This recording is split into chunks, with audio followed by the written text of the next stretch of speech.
Hi there, Chris here. This is going to be a video about tips and tricks for newcomers, new people to the lock sport that would like to know, maybe what picks to buy, what tools are useful, and how to maybe go about making a practice lock, and learning spools and serrations and all of that. So there's going to be a lot of tips, a lot of tricks. At the outset, you don't need all this equipment, to start. You need very little to start. So we'll start with some picks here.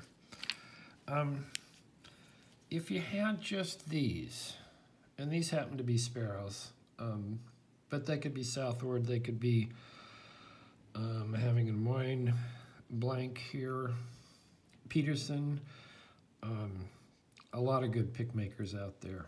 I know, I think Peterson sells individual picks, Sparrows I know sells individual picks, and if you had just these, that would get you into quite a few locks. So you could check that out. That's for picks, for tension wrenches. I happen to like Mad Bob's. They come from England. They're pricey. They're great. I also make my own out of windshield wiper inserts. Windshield wiper inserts come out of windshield wipers. In my area, you can just go to the auto parts store. They have a recycling can out front. You go there one day after it rained and the can's full of old windshield wipers to be recycled. And of course you can grab them and recycle them yourself and make either this style of tension wrench or like commercial style. All windshield wiper inserts are not created equal. When you get it, you strip out a long piece, and it's gonna look somewhat like this at the end. And you want to measure how long you want, and then bend it to break it, and you just bend it back and forth and back and forth. If it takes less than 3 or 4 back and forths to break it, that means you probably don't want to use it for making tension wrenches because it's not as springy and strong and durable. If it takes 3 or 4 bendings back and forth to break it, then you're probably in good shape. This is a commercial tension wrench. It was flat or it was straight. If you want to put this on here, this is good for padlocks. Because you put it in here and you have a nice rest for your finger, and you can tension it and feel quite well. This bend here on the commercial ones, because it's thick, you're probably going to want to heat this so you don't break it. So heat it up a little bit with a torch and bend it to where you want to do that. Okay, I think that's it for tension wrenches. I put these little pieces of heat or shrink wrap on there. You slip it on. They come in different sizes. I get it at the auto parts store. You slip it on a pick. You can buy picks without handles, or if they come without handles, or you want a little bit different grip, you slip it on, and then you take a lighter and use the bottom part of the flame and just heat it up, and it shrinks onto there. So that's that. If you have something larger, this is a boom slang, Sparrows. This is how their picks come without any handle on it. This one has a nice graphic on it, but it kind of hurts, and I just put electrical tape on it. Works for me. So that's that for there. You want to probably make yourself, if you want to learn spools and serrations and stuff, You can go to the Helpful Lockpicker site. He has a whole series of how to, beginning lockpicking. All of those videos are extremely useful and helpful. He has a list of progressive locks that will teach you progressively how to pick locks, straight locks and security pin locks, all that kind of stuff.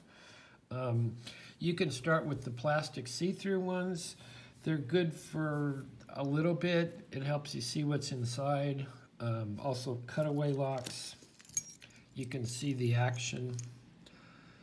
This one is what is this? This is a rust one, a Corbin rust one.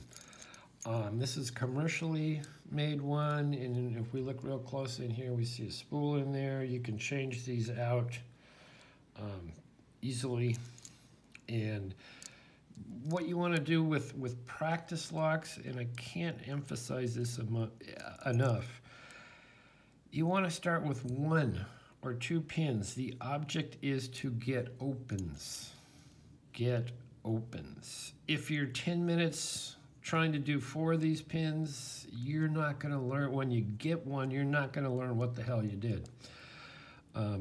Or if you do, it will take so long that you don't have the immediate feedback. If you have 2 pins in it, and if it's a cutaway, you can see I picked the standard, and then it went into a false set on this spool, and what did I have to do to release my tension as I'm pulling up to set that pin. That's what you want to feel with your own personal practice locks. So get yourself a nice simple cylinder, get yourself some pins. You can go on eBay, and they'll sell little bags of spools and serrations and all that. Sparrows also has a repinning kit that comes with a lot of that. That's very good. So you can buy these. You can. I personally make up Baldwin locks with security pins in them and change them around. I like Baldwin because they're really nice, and they generally have kind of a challenge lock type bidding, so they make great practice locks. And I change these pins around inside, and there's some that I've made on a lathe, but you can buy check pins from Sparrows. You can buy munitions pins, and like I say, put 1 or 2 of them in. Figure out and feel what it takes to pick that pin, and keep at it until you can actually feel setting that pin and what it takes. It's most important. The other thing is, when you're new, or even if you've picked a lot, one thing I would always say, whenever you take a lock apart, whenever you gut it, shim it, no matter if it needs to be shimmed or not. Because if you follow that routine of shimming every single lock every single time, then you're not gonna fall into a problem where you get one hung up, or as you're pushing your follower through, it slips something and you get it locked up, and the key is stuck, it's locked up, you don't have this little cover plate to fix it, to pull it out to relieve the pressure, and you're screwed. If you don't do it every time, there'll come a day when you have, and it probably happened with one of your favorite locks, you're going to lock it up and you can't get it apart, and it's very difficult once you do that. Sometimes it can be done, sometimes you're screwed. Be really careful when you gut locks as well. Here we go. This is a cylinder, and you see on the bottom here, that if I turn this all the way, all these key pins are going to fall out. And as they fall out, some of these other pins the driver pins and springs can come down. It's a big mess.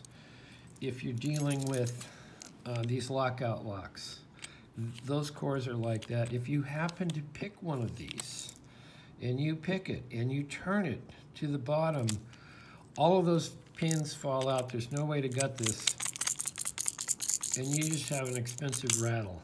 So be careful when you're gutting and how far you turn and all that, and always, like I say, shim. C-clips. There's, let's see. This is a very good tool for removing C-clips. It fits on there, boom. This doesn't fit all C-clips. You can use those, you can use, with the little round ones, you can use these type of pliers. You can use a screwdriver. There's a lot of different ways to get these off. They're a pain in the butt.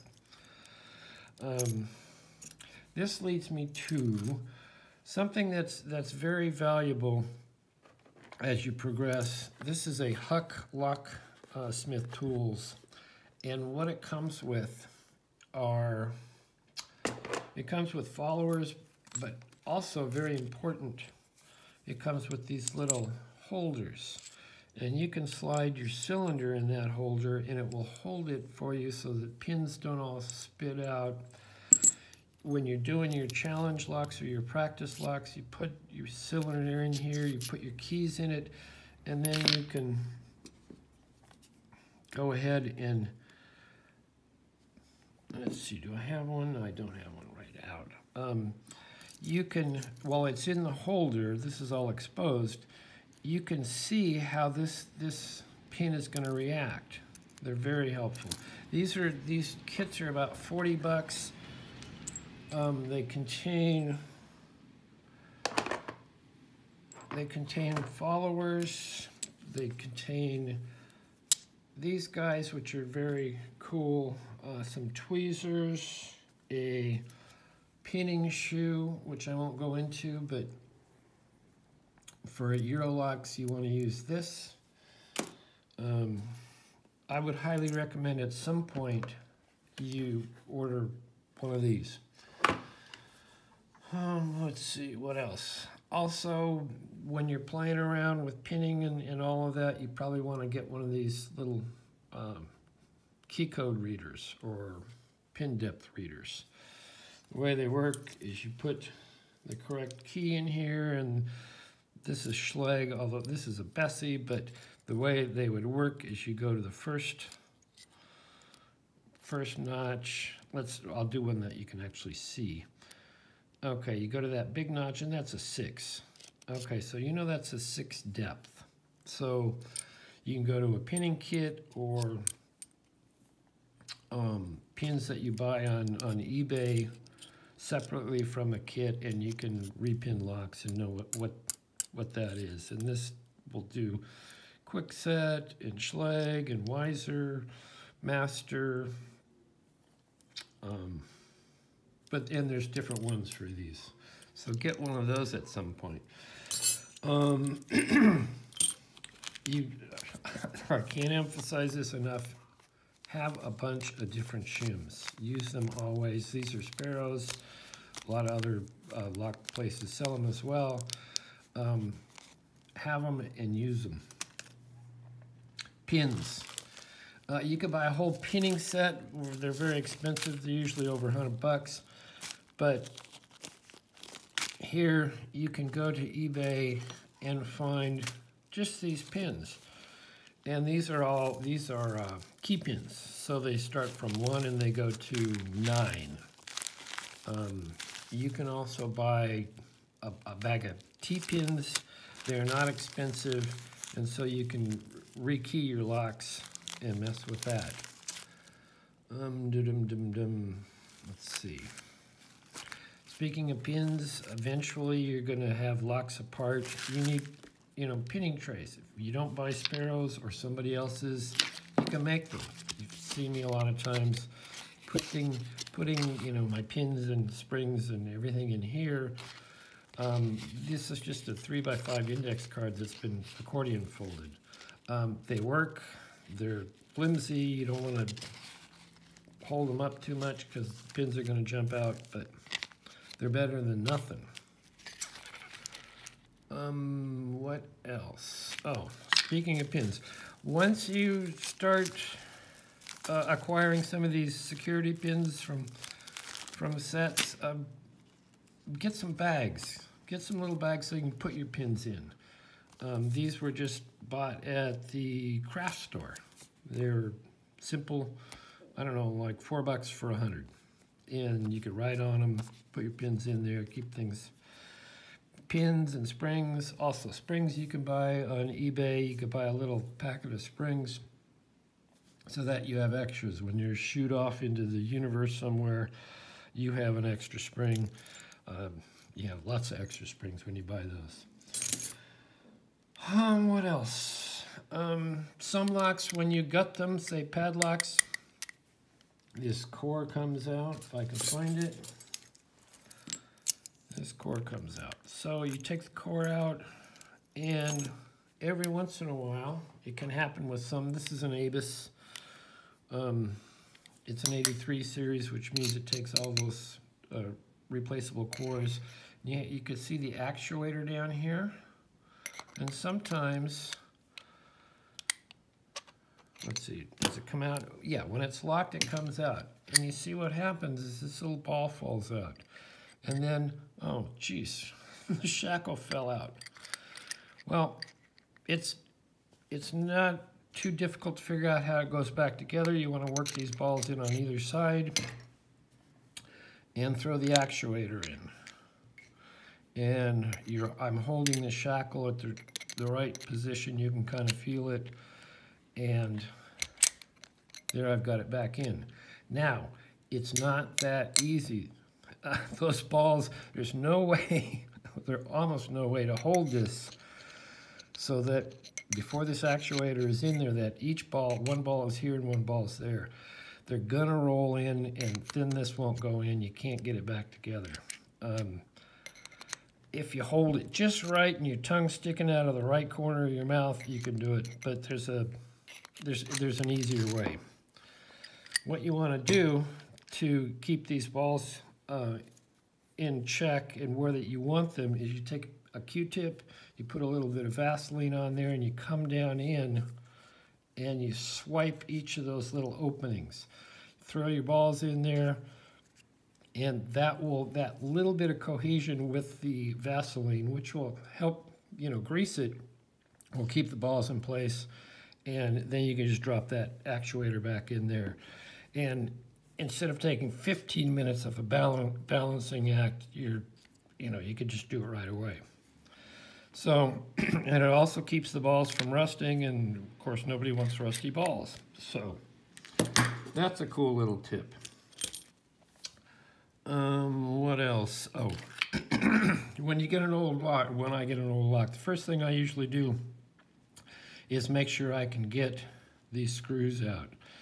And if it's rusty, this one is a little rusty, it may just go to the lock hospital and get a shot of WD-40 on these and sit for a while. You then have to find the right screwdriver, and hopefully they open up. If they don't, whether it's a slotted screw or a Phillips head, you can take this, a very small poker or punch, and this is hardened, so you're not going to hurt it. This is only, usually this is they could be brass, they could be steel, but you hold this on here, and of course we want to go counterclockwise, so I hold it here and I tap it and tap it and tap it. The first thing I do is I take the appropriate screwdriver and whatever, and tap right down on it about 3 times. Gentle taps. Try it. A little harder taps. Try it. If that doesn't work, then I move on to this point. And I use a little hammer, this, or sometimes I use a bigger hammer, and boom, boom, boom, boom, boom. And if you tap that on this side of it, that will start loosening that up and you'll get that out of there.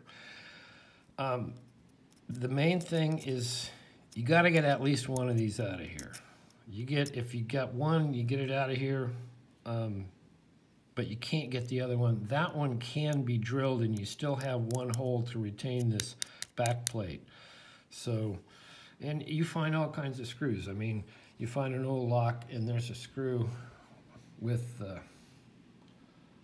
can we see that? It's a slotted screw and half of it was broken away when I got it. This I was able to still remove, and I believe I used this little tapping on the side method. Okay, what else? That's one of those cool lockwoods that I found. Oh, I already showed this. If you're gutting a lock and the cylinder is, yes, if the cylinder is bigger than the follower you happen to have, you can put a piece of wiper insert along for the ride, and that thickens it up so that you can get it through there. The other trick I showed with this wiper insert, if you have a cover plate missing, you could take this and slide it in there and use it as a cover plate. You want to put a slight bend in this so once it slides in it will be retained. There's different thicknesses of this and there's different thicknesses that you will need, but you can mess with that, work with that. And also once it's in, you can take your little punch, and if it doesn't fit quite tight, you can gently punch and that will help hold it in place. Ways to work with that. You want a couple of little screwdrivers. These are just cheapies. This goes 2 ends. Boy, this video is getting long. I've never done one this long. So let's see. Was that about it? Oh, a lot of times you're messing with your practice lock and you have these all out. If you have a lock lab manager like I do, Suki the cat, you don't want her, sitting on this and pulling off the springs and all that. So I just put a box on there, and I make sure it's not her favorite box. Or you could put a heavy lock on it. She's not gonna knock that over. So that's gonna protect that and keep it in place, and those pins are gonna be there the next time you need to work on it. I covered once again, I want to cover the Helpful Lock Pickers beginning picking lock series. Certainly check all that out. He's great. The other thing in this community, ask anybody. Watch their video. If there's something you want to know about, ask them. Make a comment and say, hey, how did you, or what would you suggest, blah, blah. You will get all the information that you ever wanted. So I think that about does it.